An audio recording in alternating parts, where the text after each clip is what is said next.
Hi, I'm Sherry from Whole Circle Studio, and welcome to the Shoreline Shells Block of the Month and Quilt Sew Along. Today I'm going to give you some tips as you begin to make your 10th Shoreline Shells block, an abstract Tellin shell. In addition to this video, please be sure to refer to the tips included in the pattern as well as the links below to additional video tutorials. Let's get started. If you've been sewing along with us, this month's block comes together very similar to previous blocks, like block 2, the clamshell. The great thing about this block is that there's only one paper piece to sew for the shell to come together, which means no critical alignments to match up. If you need some extra tips for paper piecing this block, be sure to rewatch the video tips in block 2. The link is below.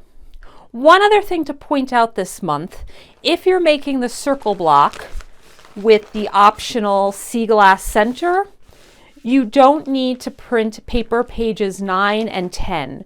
Those pages have template Z, which you don't need if you are adding on the optional sea glass center block.